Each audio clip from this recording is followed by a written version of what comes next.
Very good afternoon. Hope करते हैं आप सब लोग बढ़िया होंगे और पढ़ाई अच्छे से कर रहे होंगे और क्या कहते हैं, अपने आप को प्रोग्रेस की ओर धकेल रहे होंगे, कोशिश कर रहे होंगे कि आपकी प्रोग्रेस हो सके। ठीक है, तो हम लोग फिजिक्स का सेशन स्टार्ट किए थे जिसमें हम लोगों ने लास्ट टाइम कौन सा चैप्टर देखा था? फोर्स, नहीं सॉरी, वर्क एनर्जी पावर देखा था। ठीक है, तो ऐसे ही हम आपके सामने हम लोग आते रहेंगे और क्या, फिजिक्स के कुछ सेशन मैं आपके सामने प्रेजेंट करता रहूँगा। इंटरेक्टिव, एट्रैक्टिव एंड जो क्या कहते हैं, कैप्टिवेटिव, ऐसे कुछ सेशंस आपके सामने आते हैं।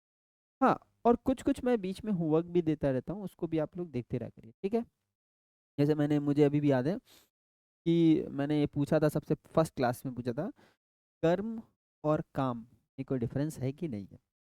ठीक है, चलिए फिर हम लोग स्टार्ट करते हैं आज का सेशन।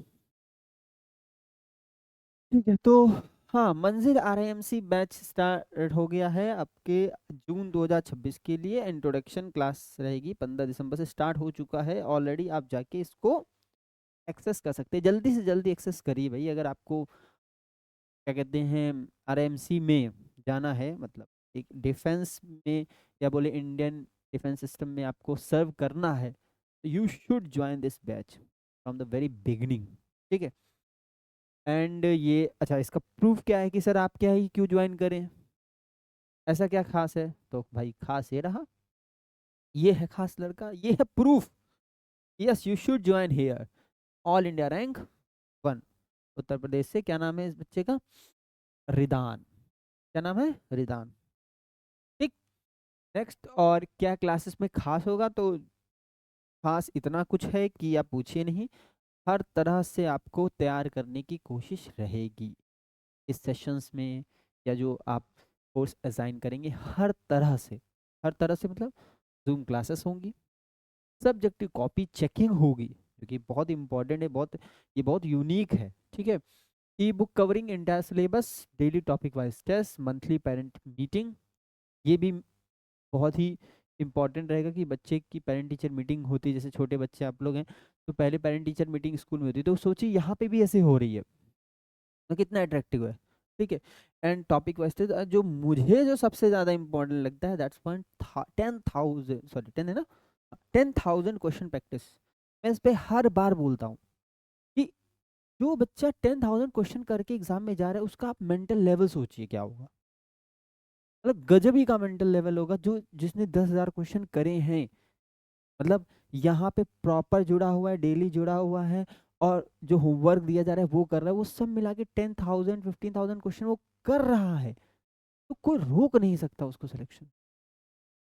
ठीक है, तो ये आरआईएमसी के कुछ और भी बच्चे हैं डिसाइड, Ridan, Akhat, Shreya, Kritik, Kriti Gupta and Bhavyan Sharma and many more.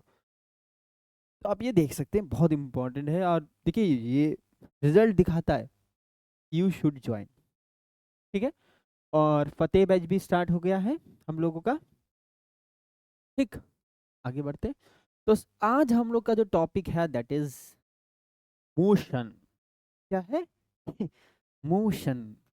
तो मोशन क्या होता है, आप लोग बताएंगे क्या होता है motion?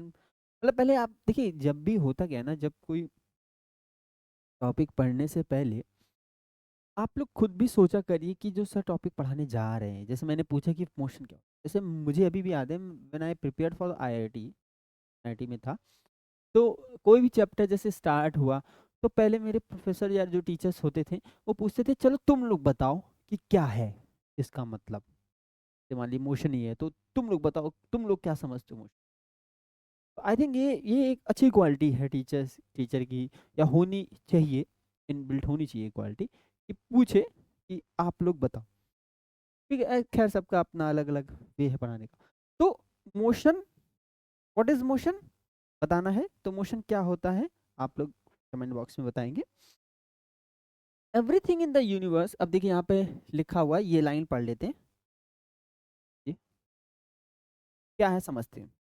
Everything in the universe is in motion, from blood flowing in veins, जो नसों में खून बह रहा है वो ठीक है, and to the rotation of galaxies, और जो गैलेक्सीज होती है, अच्छा गैलेक्सीज क्या होती है, कोई बोले गैलेक्सीज, तो गैलेक्सीज मतलब एक टाइप का जिसमें ये पूरा सोलर सिस्टम बंद है और भी बहुत सारी चीजें, तो वो भी घूमती रोटेट करती रहती है, ऐसे कर ऐसे है, और ऐसे ऐसे रोटेट करती रहेंगी, और आगे भी चलती है, रोटेट भी करेंगे आगे भी चलेंगी। But to understand this phenomena मतलब कि ब्लड का फ्लो करना, गैलेक्सी का फ्लो करना या मोशन होना, ये phenomena we must beyond observation and into measurement. हमें ऑब्जर्वेशंस ऑब्जर्वेशंस तो सोच देखना ही है कि ऑब्जर्व, इनके अलावा भी कुछ देखना है। इन इस ऑब्जर्वेशन के अलावा भी ऐसी चीजें हैं जो हम ऑब्जर्व कर रहे हैं, बट वो और भी कुछ ऐसी चीजें हैं जो हमें दिख नहीं रही हैं, हमें ऑब्जर्व नहीं हो रही हैं, या बोले जो हमने मेजरमेंट किया है उनके अलावा भी बहुत सारी चीजें हैं जो अभी हमारे बहुत से थोड़ी सी दूर है।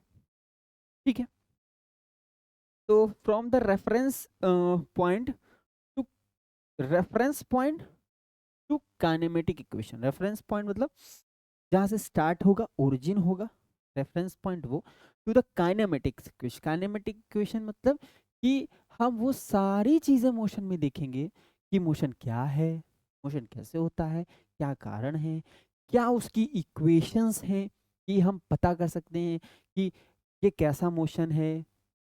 टाइम, बेसिकली टाइम से हम खेल सकते हैं, या टाइम को हम इंट्रोड्यूस कर सकते हैं मोशन में, ये सारी चीजें यहाँ पे डिस्क्राइब होगी। तो एक सिनॉप्सिस था, ऐसा बोले कि थोड़ा सा था कि हम मोशंस में पढ़ेंगे क्या क्या। ठीक है, आगे टर्म्स बहुत सारे आने वाले, बट वो मैंने अभी यूज नहीं किया है क्योंकि यूज करने का फायदा नहीं है, क्योंकि अभी तो इंट्रोडक्शन, जैसे मैं बोल दूं वेलोसिटी होती है, वह वेलोसिटी पूछेंगे क्या होती है तो वो आगे बढ़ेंगे, तो जस्ट लुक इट दे। ठीक है, तो क्या लिखा है, द रेफरेंस पॉइंट। तो रेफरेंस पॉइंट क्या होता है, रेफरेंस पॉइंट, इसको देखिए 11th क्लास में ना एक अ, अलग सा टॉपिक होता है जिसको बोलते हैं, मैं लिख दे रहा हूँ, फ्रेम ऑफ रेफरेंस को बोलते हैं, फ्रेम ऑफ रेफरेंस। ये टॉपिक है 11th क्लास का है, बट इसको समझ लेते हैं क्या, मतलब थोड़ा सा हल्का सा को बोलते हैं, इसी को बोलते हैं रेफरेंस पॉइंट, या बोले 11th क्लास में और अच्छे से बताया जाता है फ्रेम ऑफ रेफरेंस। आईआईटी वगैरह के लिए बहुत इंपॉर्टेंट रहता है। खैर आ ही गया मेरे सामने ये वर्ड आ गया ना, तो मुझे इससे ध्यान आया कि अच्छा फ्रेम ऑफ रेफरेंस भी कोई चीज़ होती है। तो समझिए फ्रेम ऑफ रेफरेंस होता क्या है। लेट्स से एग्जांपल हम लेते हैं कि कोई जैसे ट्रेन है, ट्रेन, तो ट्रेन में दो लोग बात कर रहे हैं। ठीक, जैसे यहीं पे बस है, ट्रेन है, तो ट्रेन में दो लोग बात कर रहे हैं, तो जो बंदा सामने बैठा है और जो मैं बैठा हूँ, मुझे लगेगा ये भी रुका हुआ है, मैं भी रुका हुआ हूँ, मतलब हम लोग एक साथ बात कर रहे हैं, तो हम लोग चल कहाँ रहे हैं, हम लोग ट्रेन में बैठे हुए हैं, ऐसा लगेगा। But when someone is watch from outside the train, अगर कोई लोग ट्रेन से बाहर से देखे, तो वो क्या समझेगा कि ये दोनों भाग रहे हैं, या भाग रहे हैं मतलब ये बहुत तेजी से चल रहे हैं, जैसे सेम इसमें दिख रहा है, जैसे ये बॉय एंड गर्ल ये बात कर रहे हैं।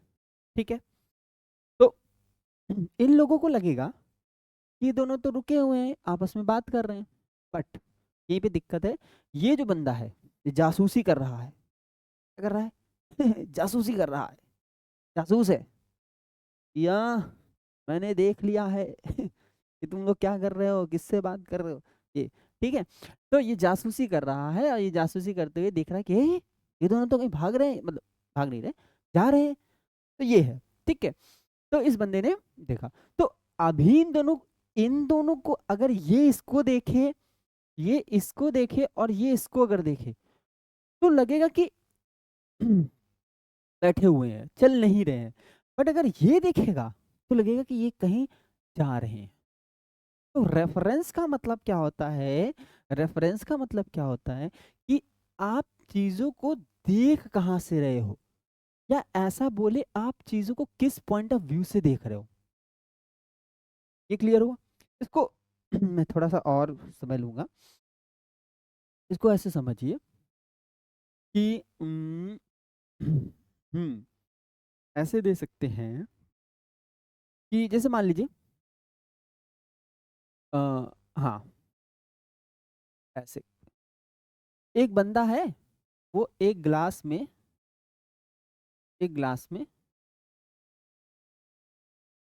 कुछ लिक्विड है, उसको पी रहा है। लिक्विड है, उसको पी रहा है। ठीक है।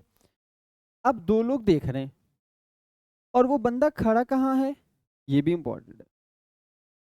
लेट से वो बंदा किसी, ऐसे समझिए ये बंदा खड़ा है और यहाँ पर जो है एक शॉप है, मेडिकल शॉप। तो समझिएगा कि मैं थोड़ा सा बता रहा हूँ क्यों। और यहाँ पर कोई बंदा है जो है लेट से बोल देते हैं लिकर शॉप। लिकर शॉप, ठीक है। तो कोई बंदा अगर इसको दिखेगा, अच्छा ये गिलास में कुछ पी रहा है, पक्का ये जो है ड्रिंक कर रहा है। आप लोग इस भावना को समझिएगा, ऐसा कुछ नहीं समझिएगा, ठीक है। पी रहा है मतलब ड्रिंक कर रहा है वो। लेकिन एक पॉइंट ये भी हो सकता है कि हो सकता है इस बंदे ने कोई गिलास से, मतलब गिलास में कोई दवा डाल के घोल के पी रहा हो। तो दो एस्पेक्ट हो गए, दो फ्रेम हो गए, दो रेफरेंस हो गए कि नहीं हो गए। तो अलग अलग तरीके के अलग अलग रेफरेंस पॉइंट हो सकते हैं कि कौन देख कैसा रहा। तो यानी हम कैसा देख रहे हैं हमें महसूस होगा कि अच्छा हो क्या रहा है। जैसे यहाँ पर ये इसको देख रहा है तो रुका हुआ है, ये इसको देख रहा है रुका है, लेकिन ये देख रहा है तो चल रहा है। ये बात क्लियर है? मैंने कोशिश की है समझाने की।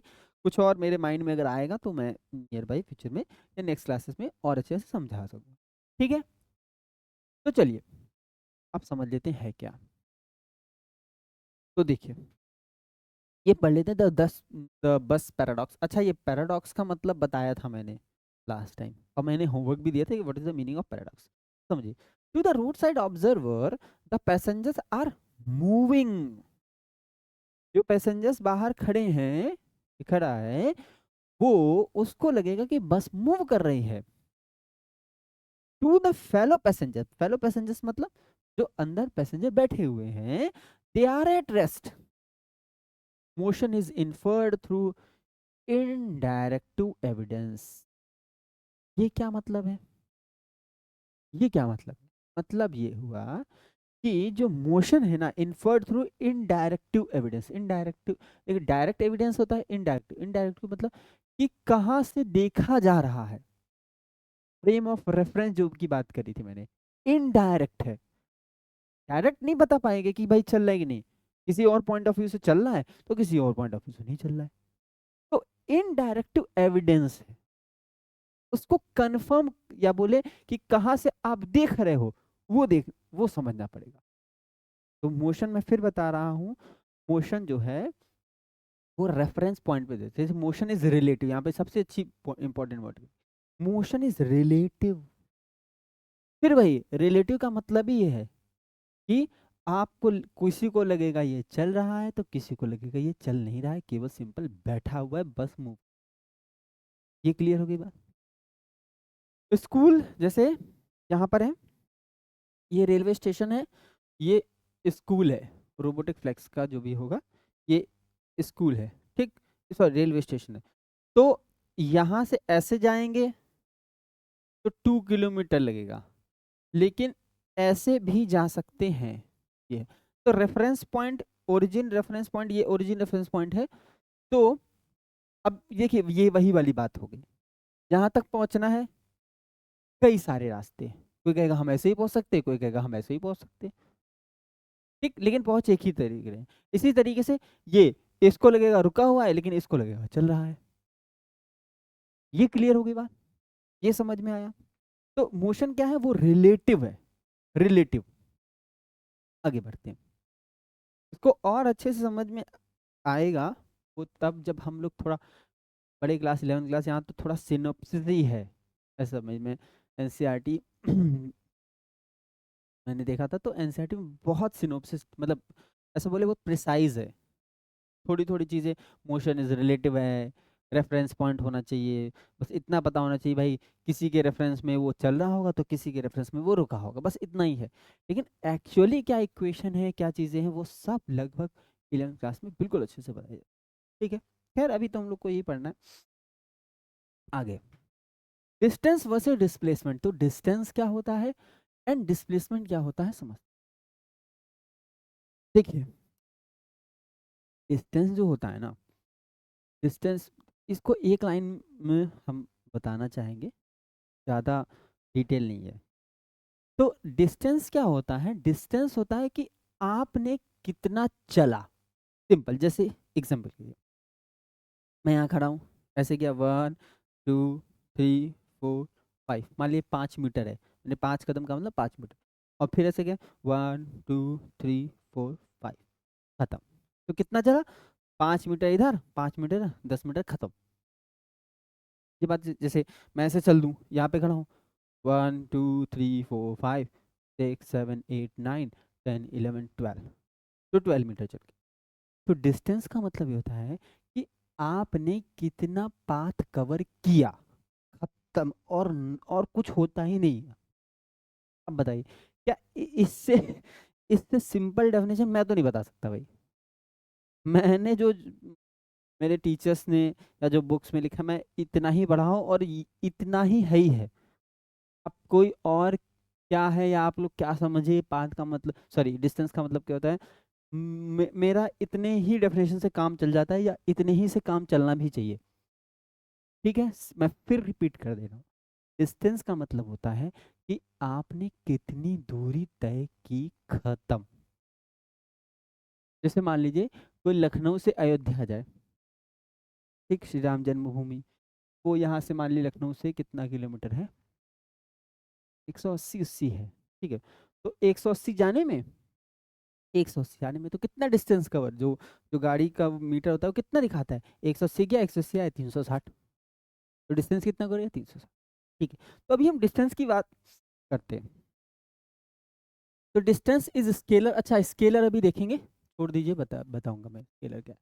ठीक है, तो जैसे यहाँ पर ए से ओ पहुंचना है, तो ए से ओ पहुंचने, जैसे मान लीजिए 25 किलोमीटर चला, ठीक, और क्या चला, कहाँ पे गया, तो ये, अच्छा ये इस तरीके से तो नहीं है, ये है टोटल पाथ। ठीक है, गड़बड़ है, चलिए देखता हूँ। ये 60 किलोमीटर गया, ठीक है, और फिर ए से बी गया 25 किलोमीटर गया, और ये ओ से बी डायरेक्ट ऐसे चला गया। अच्छा ये दो है, ठीक है, तो है क्या, समझते हैं इसको, समझिए। इस तरीके से ये वाला फिगर बना हुआ है, जैसे यहाँ पर ओ से बी गया 35 किलोमीटर, एंड ए से बी आया 25 किलोमीटर, तो दोनों को मिला के 60 किलोमीटर हो गया। तो समझिए टोटल पाथ का मतलब क्या होता है कि आपने ये कितना चला है, ये और ये कितना, जैसे यहाँ पर 60 + 25 85, कितना है, 85 किलोमीटर है। लेकिन हो सकता है ये लेंथ कम हो सकता है ये लेंथ 40 ही किलोमीटर हो, मे भी हो सकता है 40 किलोमीटर, यहाँ पे मेंशन नहीं है, बट हो सकता है 40 किलोमीटर हो। ये बात समझ में आई। तो बताना क्या चाह रहे हैं, मैं जो बता रहा था कि जो डिस्टेंस है वो केवल और केवल पाथ लेंथ होती है, कि आपने कितना चला, खत्म। एंड स्केलर क्या होता है समझिए, स्केलर और वेक्टर दो चीजें होती हैं। यहाँ पे देखिए स्केलर लिखा होगा, यहाँ पे वेक्टर लिखा होगा, तो दो चीजें होती हैं। अभी पॉइंट ऑफ व्यू से आप केवल इतना समझ लीजिए, स्केलर का मतलब only only magnitude, only magnitude क्या होता है, केवल मैग्नीट्यूड। केवल मैग्नीट्यूड का मतलब क्या हुआ सर, मैग्नीट्यूड का मतलब होता है कि केवल इतना बताएं कि है कितना। जैसे मान लीजिए ये कितना है 80, केवल डिग्री, डिग्री का मतलब मेजरमेंट बताए, कितनी क्वांटिटी है ऐसा समझ लीजिए, ये है। इसका मतलब क्या होता है, मैग्नीट्यूड का मतलब कितनी क्वांटिटी, कितनी मात्रा में है, खत्म, और कुछ भी नहीं। ठीक। वेक्टर क्या होता है समझ लेते हैं। वेक्टर में दो चीजें होती हैं, मैग्नीट्यूड, मैग्नीट्यूड, ठीक है, प्लस डायरेक्शन। दो चीजें होती हैं, मैग्नीट्यूड एंड डायरेक्शन। मैग्नीट्यूड तो अभी मैंने बताया कि कितनी क्वांटिटी है, डायरेक्शन का मतलब होता है किस दिशा में है। ये बात समझ में आया, किस दिशा में है। यानी स्केलर क्वांटिटी कब बदलेगी, बदलेगी जब मैग्नीट्यूड या क्वांटिटी बदलेगा। वेक्टर क्वांटिटी कब बदलेगी, अगर मैग्नीट्यूड भी बदले केवल तो भी वेक्टर बदल जाएगा, डायरेक्शन बने बदले तो भी बदल जाएगा, दोनों एक साथ बदले तो भी वेक्टर बदल जाएगा। मेरी बात को ध्यान से सुनिएगा, मैं फिर बता रहा हूँ, scalar quantity only magnitude, only quantity पे डिपेंड करता है। अगर क्वांटिटी बदलेगी तो वेक्टर, सॉरी, स्केलर क्वांटिटी बदल जाएगी, स्केलर चीजें बदल जाएगी। ठीक है, जैसे डिस्टेंस है 20 किलोमीटर चला, ठीक, मैग्नीट्यूड 40 हो गया तो भाई डिस्टेंस 40 हो जाएगी। ठीक। लेकिन डिस्प्लेसमेंट मैग्नीट्यूड पे भी डिपेंड करता है, स्केलर पे भी डिपेंड करता है। यानी scalar quantity, sorry, vector quantity तब बदलेगी या तो केवल मैग्नीट्यूड बदले, या तो केवल इस डायरेक्शन बदले, या दोनों एक साथ बदले। ये बात समझ में आया। ठीक। अब समझ लेते, जैसे ये तो समझ में आ गया। अब डिस्प्लेसमेंट में बता रहा हूँ, डिस्प्लेसमेंट होता है क्या, अभी तो स्केलर और वेक्टर क्वांटिटी था। ठीक है, स्केल सॉरी वेक्टर क्या होता है, तो वेक्टर तो मैंने बता दिया। तो डिस्प्लेसमेंट क्या होता है, डिस्प्लेसमेंट वो होता है जब मैग्नीट्यूड के साथ साथ, यानी पाथ लेंथ के साथ साथ आपकी डायरेक्शन भी डिफाइन हो। ये बात समझिएगा, डिस्प्लेसमेंट क्या होता है, डिस्प्लेसमेंट ये होता है कि आपके पाथ मतलब मैग्नीट्यूड के साथ साथ आपके डायरेक्शन भी डिफाइंड हो। जैसे कोई बंदा जीरो से बी गया, तो जीरो से बी जाने के कई सारे तरीके हैं। एक तो ये है, दूसरा ये है, ठीक, तीसरा ऐसे भी हो सकता है, ये भी हो सकता है। बोलिए, यानी तीन तरीके हैं। अब समझिएगा, डिस्प्लेसमेंट का मतलब मैं फिर जो सिंपल सिंपल से सिंपल मतलब जो है ना, वो मैं बता दे रहा हूँ, समझिएगा। डिस्प्लेसमेंट का मतलब होता है the distance between initial point and the final point, that is the shortest distance between initial and final point, that is called displacement। क्या बात पल्ले पड़ी, मैं फिर रिपीट कर रहा हूँ। the shortest distance between the shortest distance between initial point and the final point is called displacement।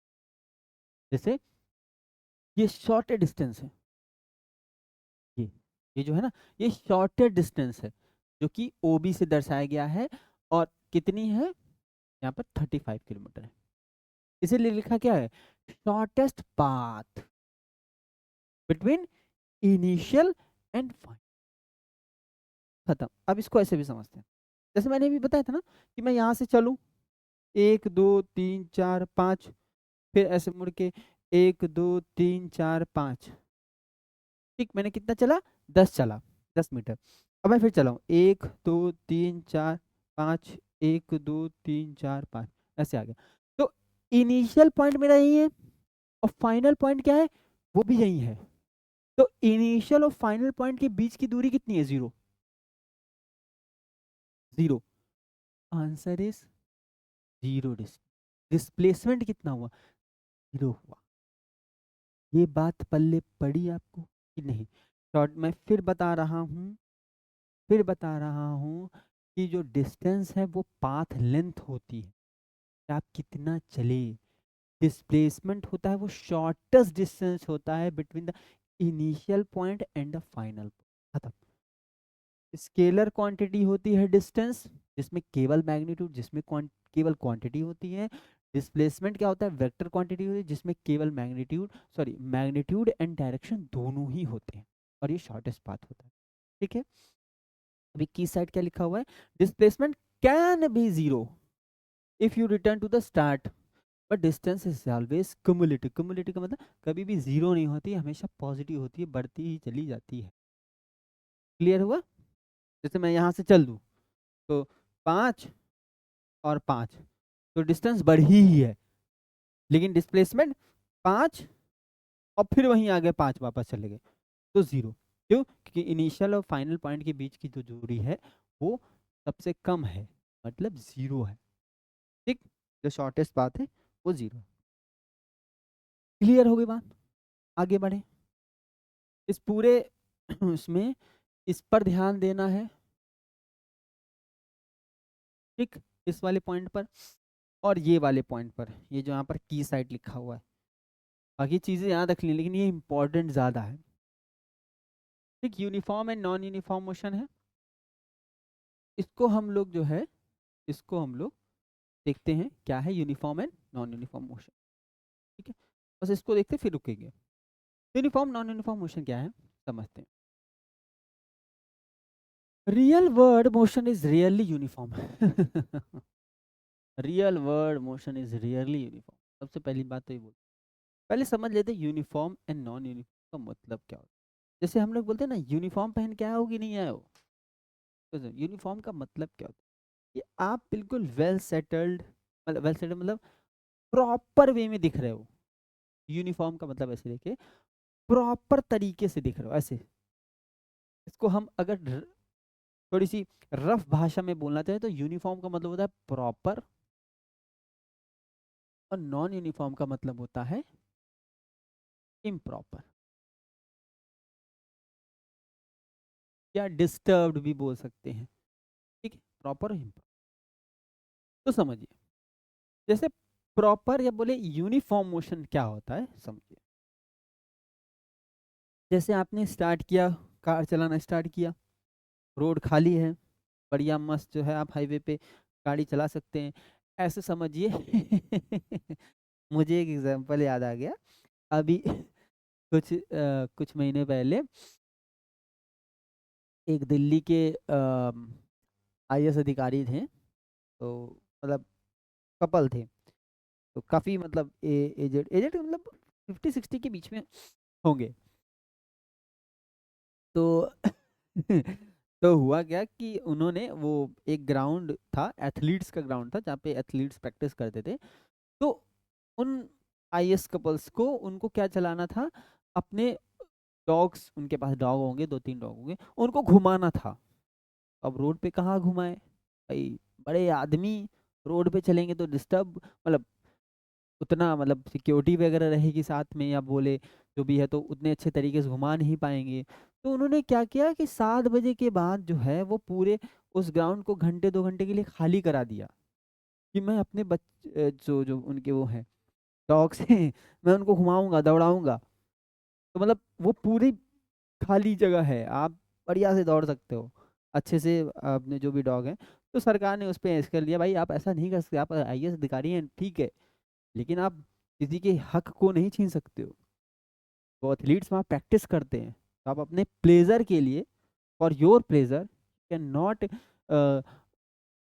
Snatch the right of others, आप नहीं छीन सकते भाई। तो मुझे इसी इंसिडेंट से याद आया कि ये है भाई, क्या कैसे कैसे लोग हैं, कैसे कैसे आगे बढ़ेगा हमारा देश। हाँ, जिस जिस देश में इस तरीके की मेंटेलिटी के लोग रहेंगे, तो कैसे ही आगे बढ़ेगा, बहुत मुश्किल है। बहुत मुश्किल। ठीक है, खैर बैक टू द टॉपिक आते हैं। यूनिफॉर्म का मतलब क्या होता है, यूनिफॉर्म का मतलब ये है कि आप जैसे ही, जैसे मान ली रोड खाली दिखी, बस आपने गियर लगाया, यूं ही लगा दिया, दबा दिया, तो दबाया, तो आपने देखा कि भाई हमें पहुंचना है अयोध्या। ठीक, अयोध्या पहुंचना, अयोध्या नहीं, अयोध्या तो थोड़ा सा कम दूर है, मान लिया दिल्ली पहुंचना है। दिल्ली यहाँ से लेट से, यहाँ से दिल्ली 360 किलोमीटर दूर, मान लेते हैं अभी इससे ज़्यादा ही होगा मे बी, 360 किलोमीटर दूर है दिल्ली, लखनऊ टू दिल्ली, ठीक है। आपने कहा यार अगर ऐसा किया जाए कि 1 घंटे में 60 किलोमीटर चला दे, मतलब 1 घंटे में 60 किलोमीटर का गाड़ी चला दिया जाए, या चलिए इतने थोड़ा और अच्छा एग्जांपल डिस्टेंस ले लेते तो थोड़ा फील होगा, फील हो जाएगा तो समझते हैं। जैसे कोई गए कि 400 किलोमीटर दूर है, 400 किलोमीटर दूर, ठीक है, 400 किलोमीटर दूर है, कितने किलोमीटर, 400 किलोमीटर दूर है। और किसी बंदे ने लगाया कि भाई देखो ऐसा करते हैं, गाड़ी है बढ़िया डिफेंडर, 400 किलोमीटर दूर है, हाईवे भी खाली है, अपन भी तैयार तैयार है चलाने को। ऐसा करते हैं ना कि क्या करते हैं कि 1 घंटे में 100 किलोमीटर भगाते हैं। कितना, 1 घंटे में, मैं लिख दे रहा हूँ, 1 आवर में कितना भगाएंगे, 100 किलोमीटर, 100 किलोमीटर। तो फिर अगले 1 घंटे में फिर 100 किलोमीटर, ठीक है। तो ये प्रॉपर है, प्रॉपर है कि हर 1 घंटे में 100 किलोमीटर, हर 1 घंटे में 100 किलोमीटर, तो 4 घंटे में पहुंच जाएंगे। बहुत बढ़िया, बहुत अच्छा भाई, आप पहुंच जाओगे, बहुत बढ़िया ठीक है, कॉन्ग्रेचुलेशन। हमें इससे क्या सीखना है, हमें ये सीखना है कि यहाँ पर ये दिख रहा है कि एक पर्टिकुलर पीरियड ऑफ टाइम में, हम समझिएगा, एक particular fix interval of time में, फिक्स इंटरवल ऑफ टाइम में, फिक्स इंटरवल ऑफ टाइम में एक निश्चित दूरी, सर्टेन डिस्टेंस कवर हो रही है, certain distance covered, covered, certain distance covered हो रही है। क्या बोला जा रहा है, एक फिक्स इंटरवल, जैसे 1 घंटे में 100 किलोमीटर, 1 घंटे में 100, डिफेंडर ले लिया ठा ठा ठा ठा भाग रहा है, तो 1 घंटे में 100 किलोमीटर, 1 घंटे में 100 किलोमीटर, अगले 1 घंटे में 100 किलोमीटर, तो भगा रहा है वो गाड़ी, ठीक है। तो 100 किलोमीटर भाग रहा है, तो अब इसको क्या बोलेंगे, प्रॉपर है, यानी यूनिफॉर्म मोशन है। when a certain या fixed distance covered in a fixed interval of time में कवर हो रही है, तो हम उसको क्या बोलेंगे, यूनिफॉर्म मोशन। क्या बोलेंगे, यूनिफॉर्म मोशन। तो ठीक है सर, नॉन यूनिफॉर्म मोशन क्या हो गया, तो समझिए, तो मैं हटा रहा हूँ, ठीक है। अच्छा, यहाँ पे वर्ड लिखा हुआ real word motion is really motion, हाँ तो सही बात है, रियल वर्ड मोशन रियल नहीं होते। जैसे हम चल रहे हैं तो वो मान सकते हैं आप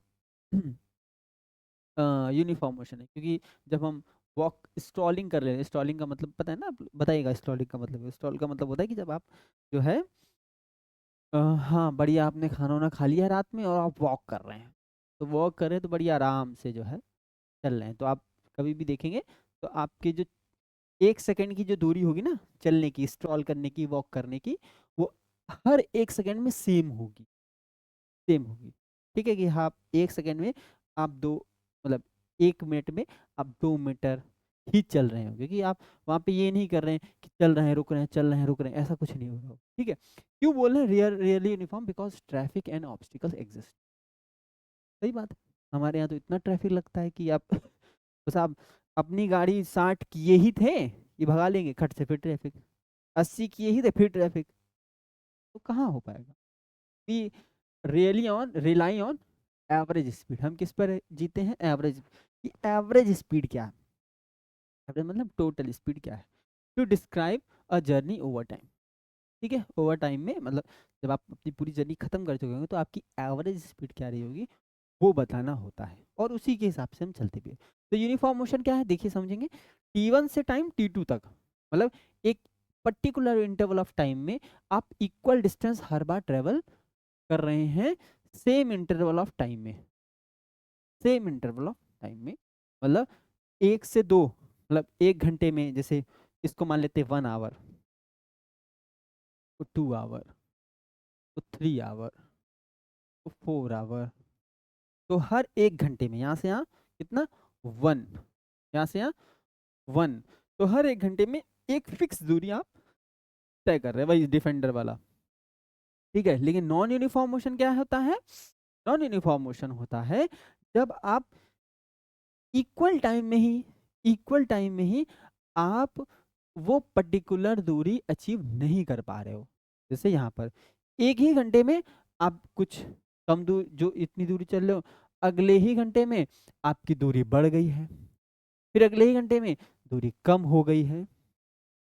ठीक है, तो आप पर्टिकुलर इंटरवल ऑफ टाइम में आप फिक्स दूरी तय नहीं कर पाते हो हर बार।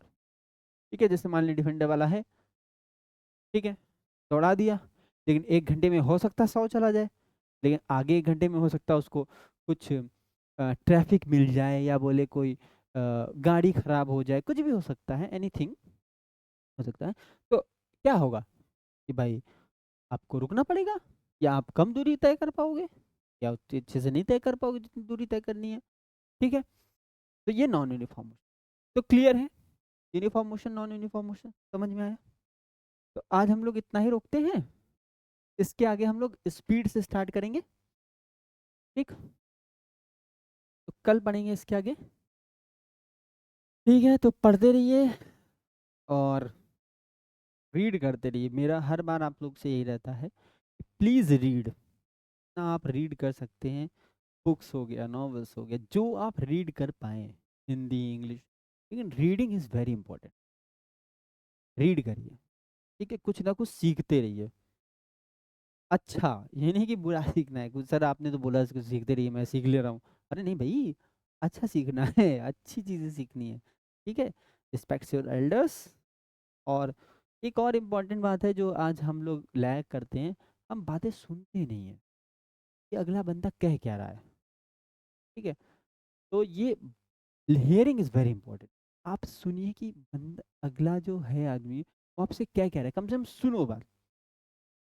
हो सकता है वो कुछ बेकार ही बोले, बकवास ही बात करे, लेकिन एक्चुअली सुन लो कि बोल क्या रहा है। आपके ऊपर डिपेंड करता है आप उसको ग्रहण करें कि ना करें, तो एक्सेप्ट करें, लेकिन सुनने की हैबिट जरूर डालिए।